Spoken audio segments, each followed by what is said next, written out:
This is the Horse Radio Network. This is episode 285 of the Dressage Radio Show on the Horse Radio Network, brought to you by Dr. Rose's Remedies, EasySignsOnline.com, and Total Saddle Fit.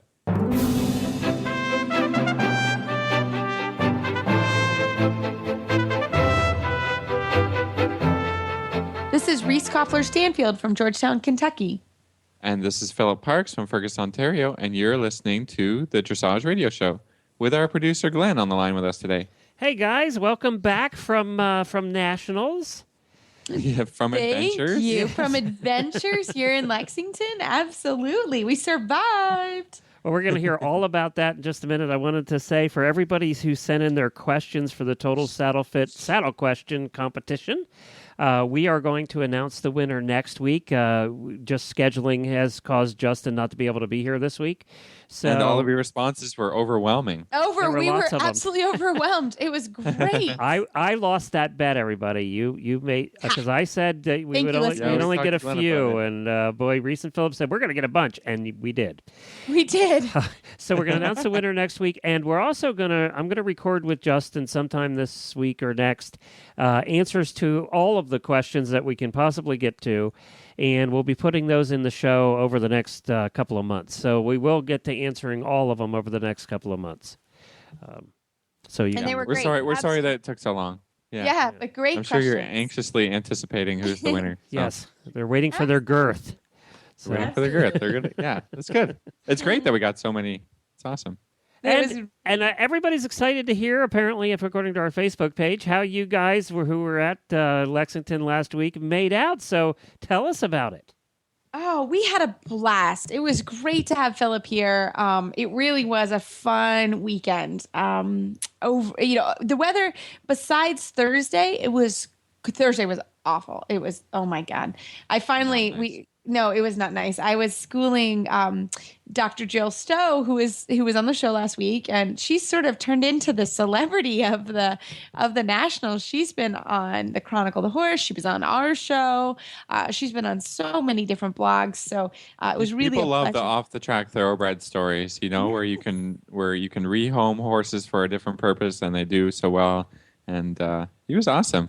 He was really good. And on Thursday, literally, I was schooling Jill and Dundee, and I think it was snowing, but the sleet was coming sleeting, sideways. Yeah. It was so sleeting cold. Sideways. And Philip was taking one for the team, and finally I'm like, why don't you go find the car and sit in the car? You're going to get pneumonia. I was just hanging out watching it. Yeah, he's Canadian. Really he was going, this ain't cold. What are you guys complaining about? He can't help it. But I had to bust out the Speedo just to show everybody how not cold it was. Whatever. Thankfully, he did not. That would have not. The police arrived shortly after that. Okay. Yeah, the Horse Park Police took him off. Right. I had to go get him at the Horse Park Police Station. Yeah, no, nothing like that happened. No crazy stories. No crazy stories. But Philip was awesome and helped me with all my horses here at the barn, which was super fun. He wrote riding and a little bit of this and that and. It was fun. Cool. It was really good. And the horse show itself was beautiful. They really did a great job.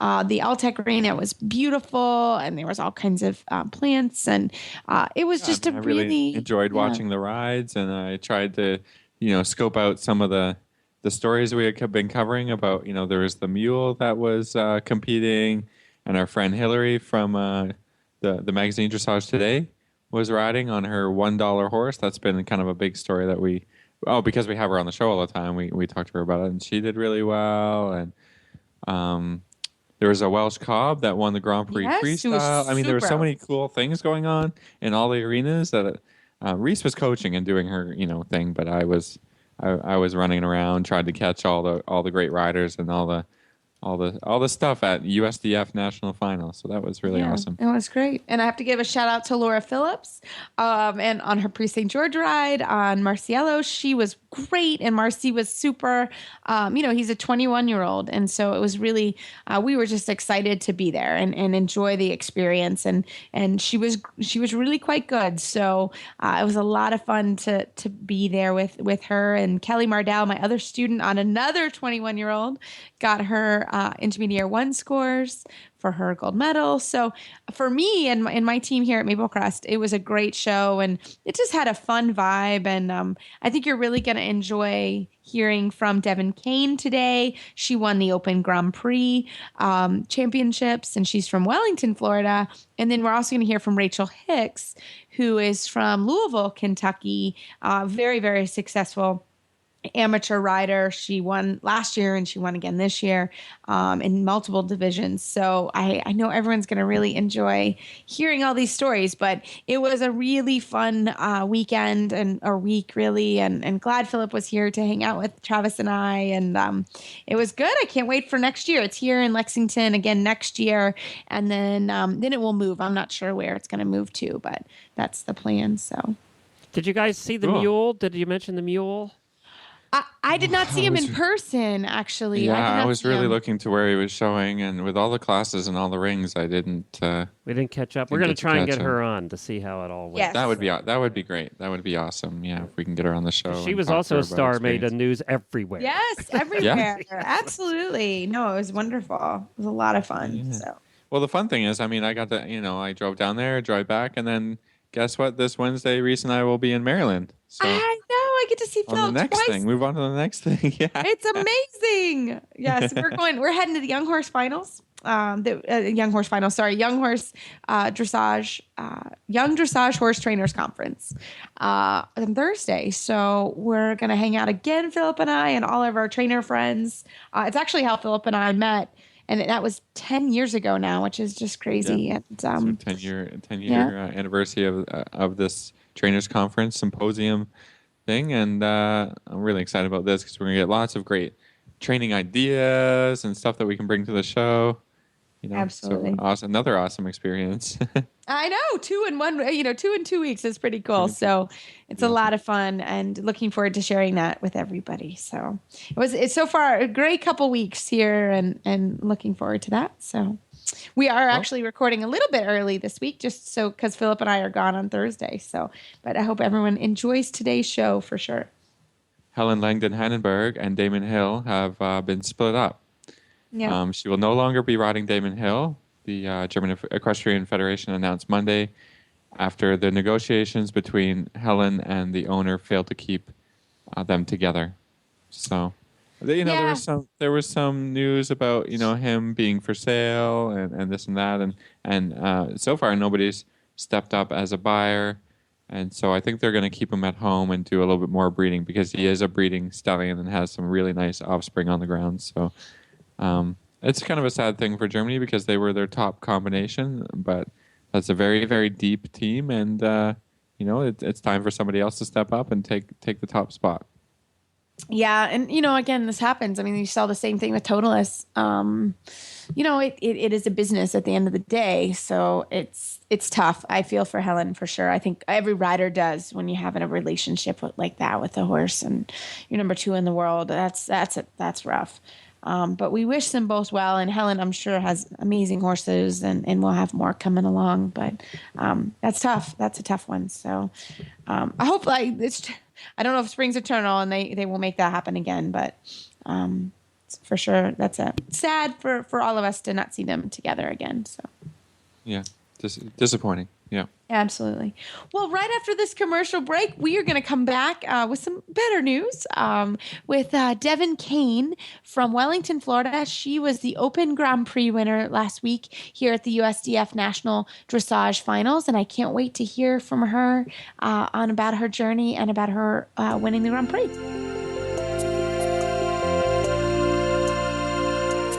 Dr. Rose's Remedies Skin Treatment Salve and Spray are 100% all-natural products. They are anti-inflammatory, antibacterial, antiviral, and antifungal. Dr. Rose's are made with all human-grade ingredients and are safe and effective for treatment for all manner of cuts and scrapes on your horse. And Dr. Rose's is the must-have product here at the Horse Radio Network headquarters to keep PT Scooter's delicate white pasterns free from dew poisoning and scratches. Ask for Dr. Rose's at your local tack store or feed supplier, or visit them online at drrosesremedies.com. That's drrosesremedies.com.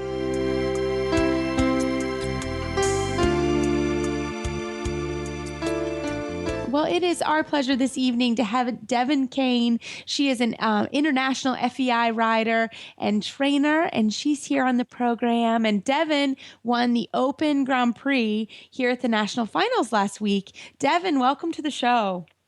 Thank you. Thanks so much for having us. Well, Congratulations. Yes, congratulations on Thank an you. amazing finals. So, Devin, tell us about your journey here to Kentucky. Well, I wasn't actually, after we rode in the regionals, I wasn't planning on going to Kentucky just because of the distance and the traveling and everything. But then we started thinking about it, and the more I thought about it, I'm like, wow, the experience of being able to go up there and ride in a real indoor and also have the opportunity to ride in some other arenas and stuff like that was really something I just couldn't pass up. I need that exposure, and I need that time in the arena. So, and it worked out greatly to our advantage. Obviously, my horse was wonderful. He was super and ready, and we were so prepared. You know, my coach, Kevin Coleman, is awesome, and we had him. He's in tip-top shape right now and really ready to go. And kind of everything from our plans fell into place as we got there. So it was very exciting. That's wonderful. So tell us a little bit. It's quite a long journey, isn't it?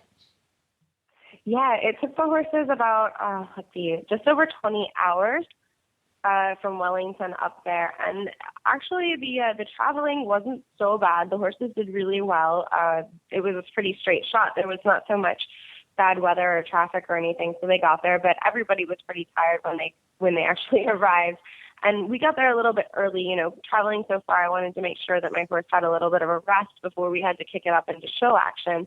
And so we got there a little bit early with everybody kind of arriving from California and all over. So that was kind of cool because we got to see and meet different people that were there early before it got too crowded and everything. So the coolest part about nationals is you had so many different people and different areas represented that, you know, sometimes you don't always see. You know, they're not always the people that are able to come to Wellington or California for winter circuits. So you definitely get to see some new faces and see some new combinations of horses and riders that are very interesting. Now, Devin, I'm wondering if you can give us a little background, a little history about the horse that you rode at national finals. Yeah, for sure. My horse, he's a diamond hit out of Rubenstein, and he's 11 this year. I've had him since he was about, I think it was 5 when I bought him. He kind of went with like a 3-year-old. We didn't really show until he was a little bit older because he was kind of crazy and stuff. But he's one of those really special horses that when I first met him, I knew there was something in the horse. And so then going on from there, you know, the young horse stuff didn't really happen with him. He did some of the developing horse classes and championships, and he was very successful in those. He never won or anything like that because he's just a little spunky, I guess.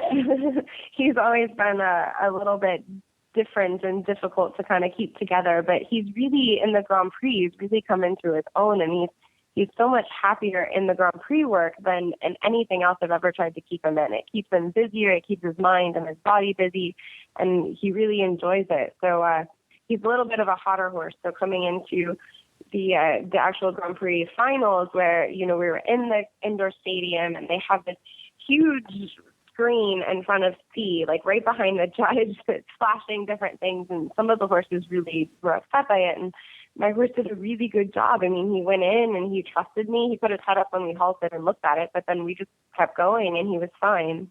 Wonderful. So what was it like to compete in the indoor? Because you've been all over the world with this guy, right? He went to Europe over the summer and shown in Wellington.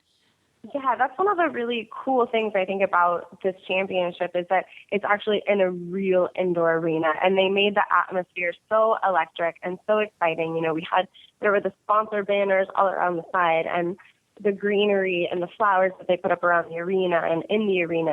It looked really, I mean, it was spectacular. It was a 5-star show happening in that arena. So it was amazing for me to be able to take this horse that we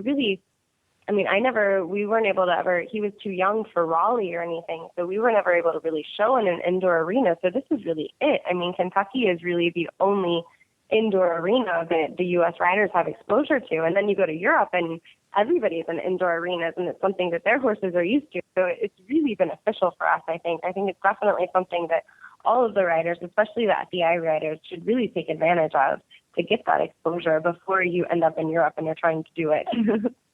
That's true. I mean, it's still a young show in that sense, the national finals, and I think you're right. Right. We don't get that experience here in the U.S. very often, and I think you're absolutely right. So, what was it? Definitely. Yeah. If you want to, sorry, I was just going to point out that the World Cup, the entire World Cup circuit is in an indoors, right, in Europe. Indoor, yeah, and then the exactly. final is obviously an indoor. I mean this year at Las Vegas, but whenever they have it in Den Bosch or in Germany, it's not outdoor shows. So they have a completely different experience and a different education as far as their horses being able to do that. And then when you get to the World Cup finals, you got to be used to that environment. There's no, I hadn't really thought about that before, but we don't get that much opportunity to ride in that environment before just going, really and having to do the World Cup. Yeah. Yeah, I mean, we had it in Raleigh, but now the shows in Raleigh aren't really happening anymore. So it's nice. And the Kentucky show, the Alltech Arena, is beautiful. It's a really nice arena to ride in. The warm-up was a little bit spooky because it was a little bit closed in. And at night, they had a bunch of like the, like the lighting from above that kind of looks like the storeroom lighting and everything going on. But the horses did pretty well with it. And then, I mean, my horse was, like I said, I'm so excited and lucky that he just trusted me through it. But it's definitely a different experience than riding outside. So what is your horse? How did he deal with just the environment here in Kentucky, being from South Florida? Yeah, he was definitely not so impressed the first few days we got there. When he was luckily in the heated barns, and so walking around the barns and stuff inside, he was fine. But when we took him outside, he was looking at us like, no, I don't do this so much. And on Thursday, we rode a warm-up test outside in the outdoor arenas, which were they were using the ones that were on top of the hill, so you have the wind blowing through nicely. And Thursday was the day it was sleeting, and there was like 30-mile-an-hour winds, and it was like 40 degrees, very warm and cozy. Yeah, I think it was colder than 40. I think it felt like I couldn't feel my arms in my legs, so it was very. Don't be over dramatic, guys. Come on. Philip, no, you would forget Philip went to get the car, Devin. Under my breeches, and then I had 2 long sleeve shirt shirts on and a fleece vest tucked under my. Yeah, it was that cold. It was. Yeah. I'm with you, Devin. I'm with you. So, Devin. And I'm from South Texas and South Florida, so I don't do cold very often.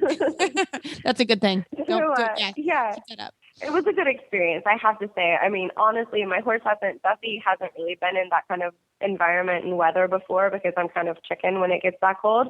So it was definitely a good experience. And like I said, we got to ride outside in the freezing cold. We just pretended like we were in Germany and we kept going. And then we got to go inside and experience that. So all in all, it was a great experience for my horse. I'm very, very happy that we did that. So, Devin, I have to ask you, you're a professional rider, have a business in South Florida, and you're a mama. How do you do all of that? It's amazing. I'm very lucky. I have a great, my boyfriend and partner is amazing and helps with the picking up and dropping off and taking the swim lessons and what do we have? We have drums now and we have music, or that is music. We have art. We have everything going on. But basically, I just try to keep a really balanced thing. I mean, it's hard. It's very easy to get overly drawn into the horses and completely encompassed in that. And I try to keep it a little bit of separation between my family life and the barn, just to keep my family so that they know that they're on top and they're the most important to me. And then, sometimes it gets a little disarrayed and the barn kind of overthrows that and I have to put them off to the side to do something for the horses. But for the most part, everybody understands. My family is definitely the most important to me, and then it's the horses. But it's a close second. Absolutely. Well, Devin, thank you so much for your time and telling us all about your journey here to Kentucky and winning the Open Grand Prix Championships. Congratulations on that. And how do our listeners find you online?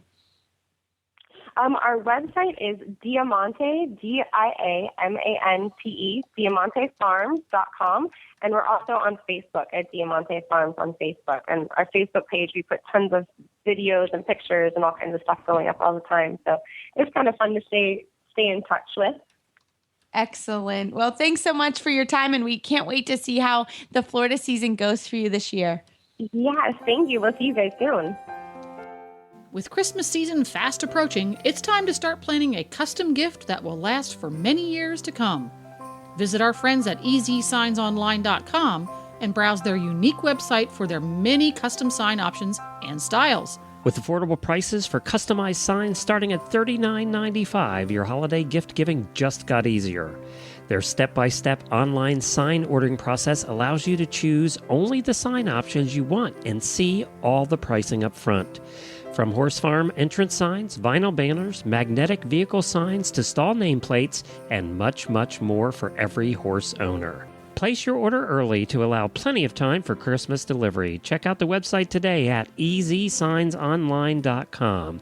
That's EasySignsOnline.com, or call them at 1-800-640-8180. That's 1-800-640-8180.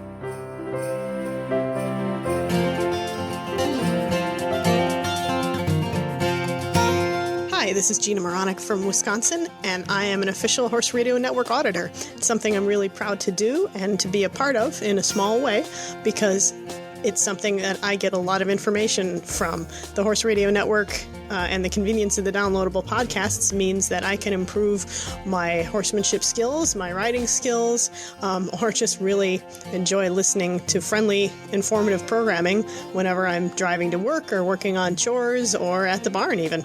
So I hope you find it as enjoyable as I do. If you do, go to horseradionetwork.com and click on the banner to become a Horse Radio Network auditor. For as little as $1 a month, you can be involved in this great thing too and keep it going. Thanks.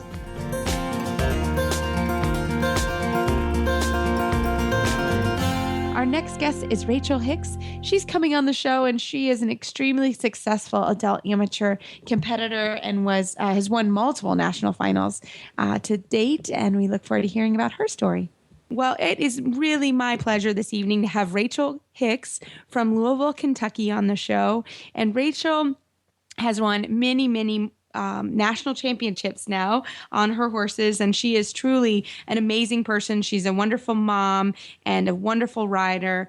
And this year at the USDF National Dressage Finals, she was third level adult amateur champion. She was fourth level adult amateur champion, and she was fourth in the adult amateur Grand Prix. Rachel, welcome to the show. Thank you. I'm excited to be with you all. We're so happy to have you here. So, Rachel, tell us a little bit about your three horses and your journey to the national finals. Oh, my goodness. Well, they're very different horses, actually. I think you've known Apollo as long as I have, really. Yes. I got him years ago, and he's just started doing Grand Prix this spring.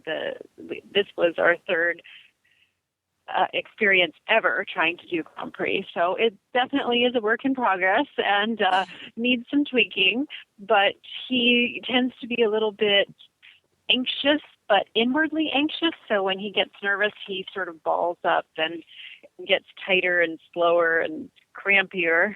And then I have a 7-year-old Rhinelander who is a little bit the opposite. He's a little more reactive and very sensitive, and he's a stallion, so he's pretty opinionated at times. And but he's actually quite a flashy mover. So when he's on, he's very special. And then I have Fabio, who's sort of a mix of the two. He's I'd say he's simple-minded, which is probably not fair to him, but he needs things explained to him very succinctly, and he needs a lot of repetition, and he needs a lot of suppling, but he's a trier, and he always really gives me his all. So I ride them all so differently that sometimes I feel bad for one or the other one. I'm like, oh, sorry, that wasn't the right way to ask you. But they are very fun, all of them. So, Rachel, tell us a little bit. You were amazing at the Region 2 Championships. That's how you qualified for the Nationals, right? Yes. Thank you. Yeah, it's true. And, Yeah. and we had huge classes here. I mean, it was really a lot. And so what was it like to sort of be back here at the horse park for the national finals? Well, it's interesting because literally the only 3 shows I did all year were all at the Kentucky Horse Park. And every one of them is so different. You know, that May show is a lot of back and forth between the dressage complex and the Rolex Arena. And I feel like we hustle and bustle up and down the hill all the time. And then at regionals, I was so lucky. I got all of my rides in the Rolex Arena where the footing is great. The scenery is beautiful. The leaves are starting to change on the trees. And the weather wasn't too bad. It did rain on us a little bit. But, you know, we're sort of at the top of the hill. And then this year for nationals, we were a lot in the Alltech Arena. So even though we're on the horse park property for all 3 of those events, I felt like they're so different. The warm-up is different. The show arenas are different. The people that you see and the people you run into, the volunteers, it's a whole different crowd. So Nationals really does feel like a new and exciting experience, even after having done regionals there. So it's amazing that they can do that on, you know, not a small piece of property, but you know, one venue can do all of that. No, it's true actually. That's what the one trick of the horse park is, that there are 3 different show venues that you can be in. So actually people don't know that, and that's a good thing to mention. And that is, it's not always the same venue. So where our local show is and where the nationals, it's different. And so that's, I think people don't know that when they come to show at the horse park, that it's going to be a different venue for each of those different shows. So that's exactly right. That's a great point to make, that for us, it's all different. The horses aren't used to, there's no really home court advantage actually, other than the stalls. Actually, the stalls are even different from where we normally are. So that is something that's different. Yeah, everything was different for me.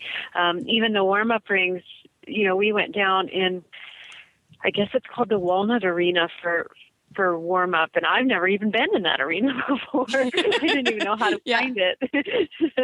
And this year they had so many more entries that I guess the heated stabling that we were lucky enough to have last year sold out before I even got my entry in. So we were out in the shed row, and I've never been there. And they were nice enough to have tarps or curtains up for most of the stalls. And whoever had our stalls for the National Horse Show, the jumper show that was there the week before us, stole my curtains. So we had a very windy, we had the coldest stalls in the shed row.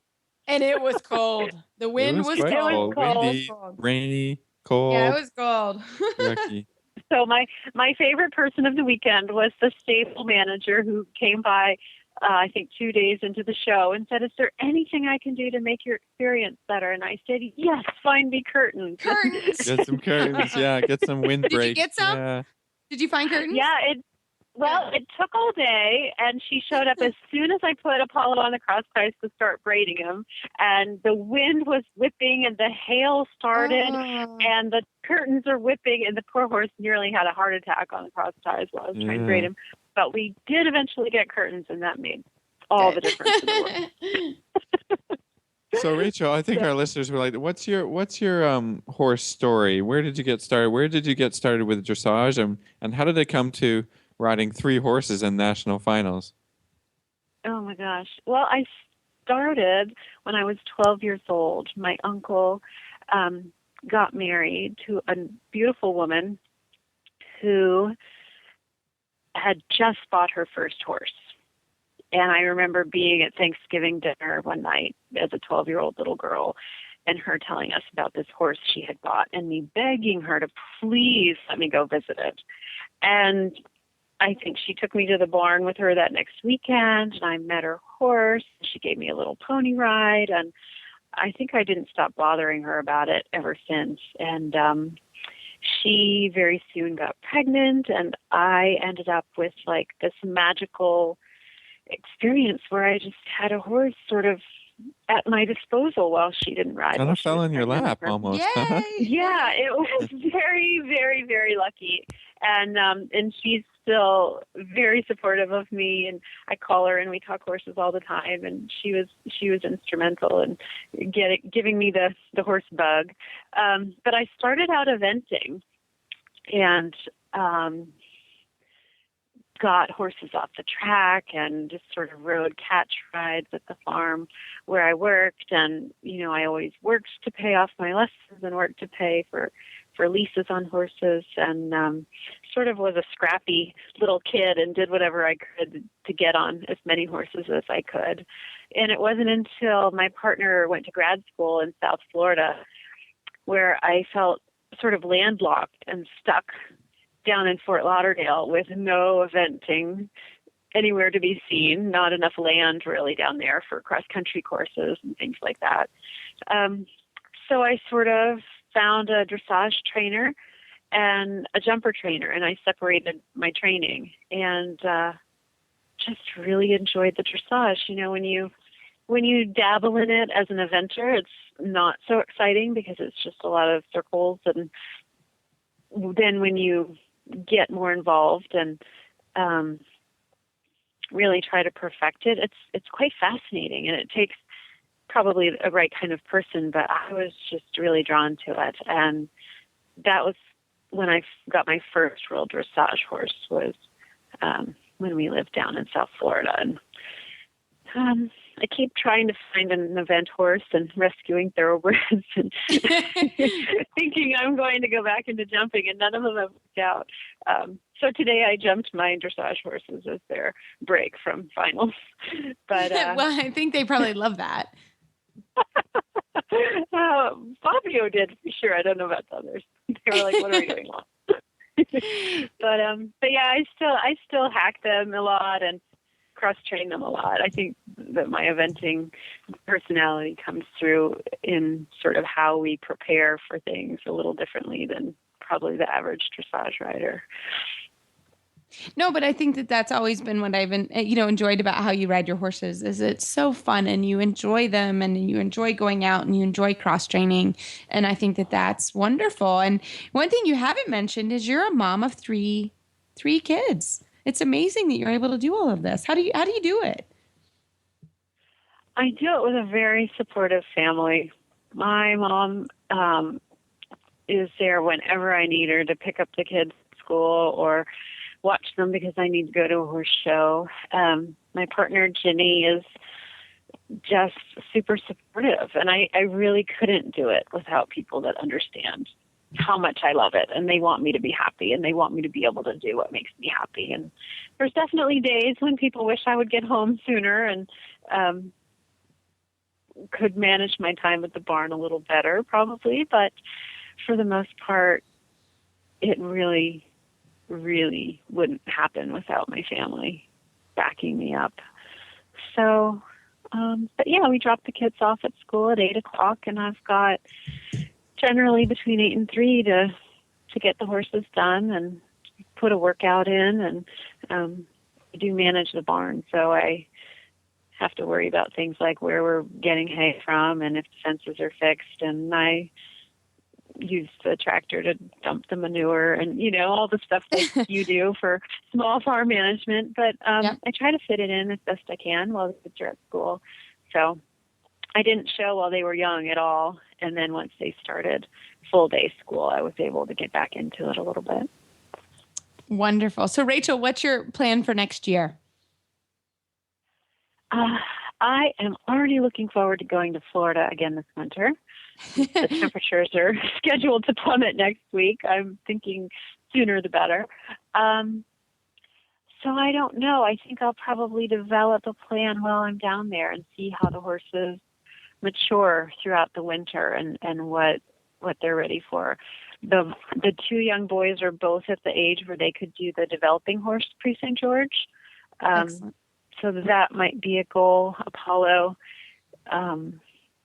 we really have some work to do still to make that Grand Prix test fluid and forward and what I really know it could be from what we do at home. It's still not there in the show ring. So we'll keep plugging away at that. And I've said for a couple of years now that I should really do a freestyle. I've never done one, and I would love to delve into that a little bit, but I'm a little intimidated, so I don't know if I'll have it ready for next year or not. But it's a dream to do a freestyle. I watched so many of them over the weekend, and I thought these people are so brave. I haven't had the guts to do it. No, you would be wonderful at it. Well, Rachel, thank you so much for coming on and sharing your story. And we can't wait to see how things develop over the winter. And we look forward to having you on next year to see how you do at the championships. Oh, well, thank you. That'd be exciting. Excellent. Hopefully we'll talk everybody to you soon. will keep on going. That's the plan. Excellent. Yep. Rachel, thanks so much for your time. Thank you.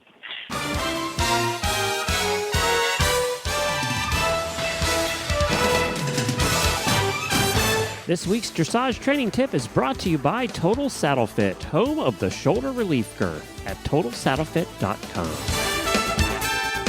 It's time now for the Total Saddle Fit tip of the week. And we have Andrea Stano, and he's going to talk about just different ways to find education throughout the world and North America. Well, it is our pleasure to have Andrea Stano on the show today. He is the owner of DressageClinic.com. And he agreed to come on to talk to us today a little bit about, dressage education and the current opportunities that are out there. And maybe we can get him to talk about what's the future of education, through technological advances and things like that. Hello, Andreas. Hey, how are you? And we're doing great. We're doing great. Thank you for coming on the show with us today. We appreciate your time. And I guess our first question is, you're kind of on the leading of the forefront of the education opportunities. Tell us a little bit about what's been developing and what is new out there for people to learn about dressage. Well, education is an ongoing process, and it never ends. There are a variety of wonderful efforts all over the United States and Canada for promoting education for dressage riders. The United States Dressage Federation is doing a fantastic job by offering sort of systematic yearly events like the USDF Adult Clinic Series, where the USDF has chosen 2 clinicians to give a series of clinics across the country in various cities.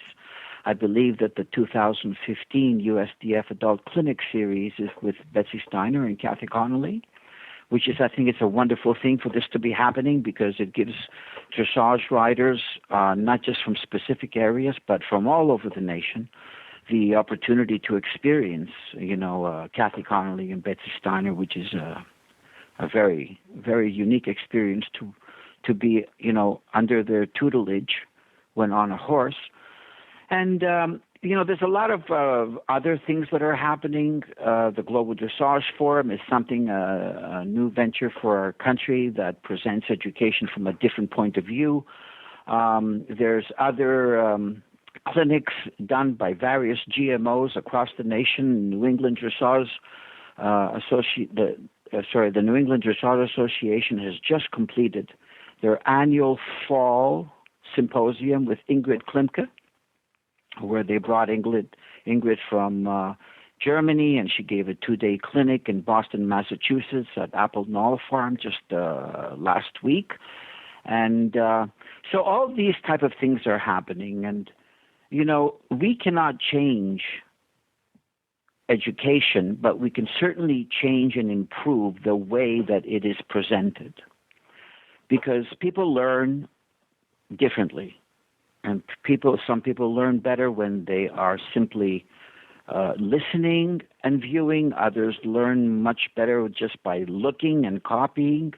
Others learn more with interaction, by being able to discuss things, so that eventually, things come together in their mind and they have a better understanding about the procedure of riding and developing a dressage horse. So, in the past decade or 2 decades, we've had the traditional clinic where it would be one clinician who would be taking, taking on a group of riders on a per-day basis and giving each one a 45-minute session. And this is, of course, really, truly the best way to do it on a live basis when somebody can be focused on you for undivided attention of 45 minutes with you and your horse.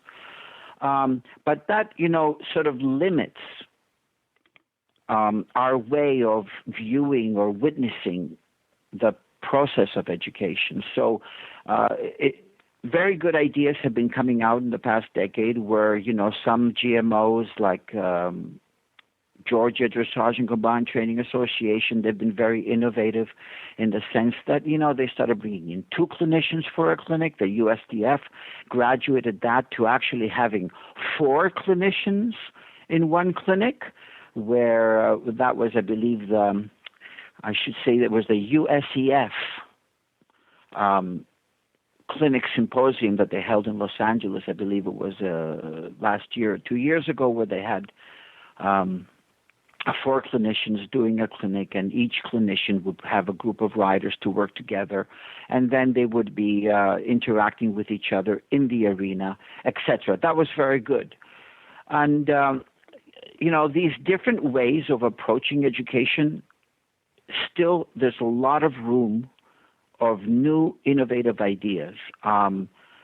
What's happening, for example, with the Global Dressage Forum, where we have a situation here of a symposium, but completely different point of view of presenting education, where in one day cycle you have 4 different clinicians with only them having a certain period of time in the arena, in stage, and also interacting with other dressage experts about their system, their philosophy, their method.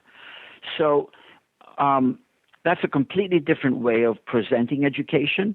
And, it all serves good purpose. The one-on-one clinic, the 2 clinicians per 1 rider, where one clinician is perhaps a judge, the other clinician is a competitive rider, and the rider riding in the clinic could have a perspective from a judge's point of view and also from a rider's point of view as to what's going on with him or her in particular. And it's an ongoing process, and I think personally, my personal opinion is that the United States is on very good footing as far as education is concerned. I believe that with the efforts of the various GMOs across the country, like the New England Dressage Association, the Virginia Dressage Association, Georgia Dressage and Combined Training Association, Illinois, Wisconsin, all these GMOs are doing annual clinics for their memberships, which is a very healthy thing to do and a very important thing to do. The USDF is coming in with their own programs of the USDF Adult Clinic Series and the USDF Trainers Conference that they've been holding every year in Florida. And that also is another point of view as to how to present education, and that all is very good. And, there are other ways also. For example, now we have live webinars where people can get on their computer and have like a face meeting with a world-famous trainer like a Conrad Schumacher or Arthur Cottas or a Betsy Steiner or George Williams or whoever it might be. And they can have, in a group meeting, a live webinar where people get on their computers from around the world and they have a roundtable discussion about generally the training and development of dressage horses, or they can do specific subjects about or discuss about their particular problems directly, live, with an educator, where they can ask questions directly through their computer to Conrad Schumacher, and they have an instant response directly to them from Conrad Schumacher or from whoever the clinician is. So webinars is a very, very effective new way of approaching education because, we all go to the horse shows and we all see people ride The books are absolutely, absolutely important, and the books will never lose its value. But, it's even a little bit more than that. It's more than just reading and studying books. It's more than just going to a horse show and looking at riders as to how they do it. It's more than just taking a private lesson where you have, you paid a certain period of time, you're on your horse, you're told what to do or suggested as to what to do, and when your time's up, it's finished, it's gone, next. But here with the webinars, we have opportunity to sit down and without interruption, just have a conversation about horses, about dressage, talk about our personal problems, our things that have been in our minds for a long time, and we never have a chance to really discuss it with anyone. And it's great to go to a horse show and watch, Stefan Peters riding. But how often, for example, do you have a chance to sit down with Stefan Peters and he'll give you his undivided attention and that you can talk to him about anything you want? And that's another approach to education with the live webinars that there's a website called dressagemeetingonline.com that does these live webinars with a variety of educators. And I think that's a very positive step forward to dressage education. Oh, I think you're right, Andreas. I think you're completely right on. I think that's one of the things, and that's here also what we do here at the show. It's an interesting way to get information, but these type webinars are phenomenal, and you can ask questions and you can talk to whoever you need to talk to or would like to talk to. And surprisingly, really all of the trainers that you mentioned, they're wonderful people. And they're all educators. And I always encourage people in any of these forums or any of these forms of education, everybody wants to educate about horses. We're all in this business because we love horses. You're so right on that point. And, it's our duty as dressage riders to educate. Because if it wasn't for that philosophy, the education would not have survived through the 1800s, 1900s, until the book was established as a phenomenon. You see what I'm saying? Absolutely. So, it is our duty as dressage riders to pass on knowledge and information. So, yeah. Absolutely. I just wanted to emphasize how important that point was that you made.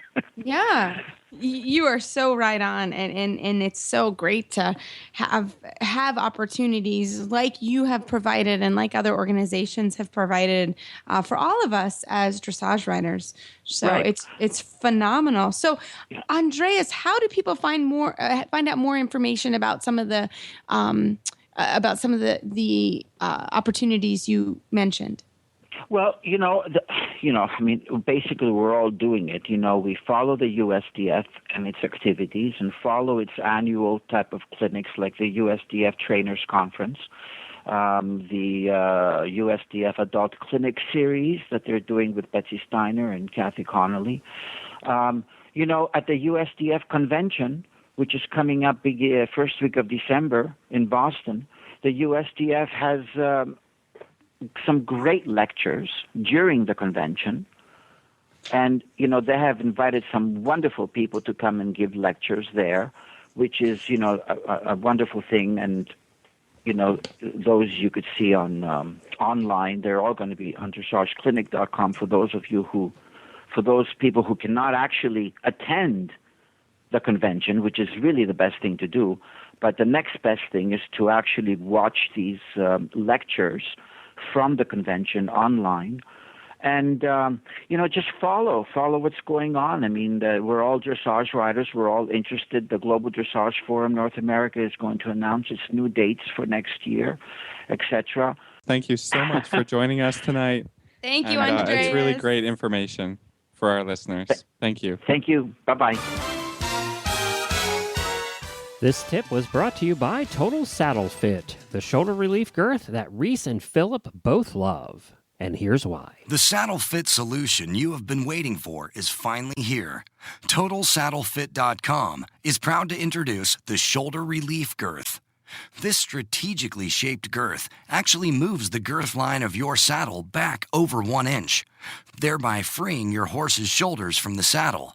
Traditional girths pull saddles up against a horse's shoulders and often over the top of the shoulders. The shoulder relief girth's recessed ends allow for the billets to buckle into the girth farther back to give your horse unparalleled freedom of motion. We are so certain that your saddle will fit better and your horse will be more comfortable that for a limited time we are offering a 30-day, 110% money-back guarantee.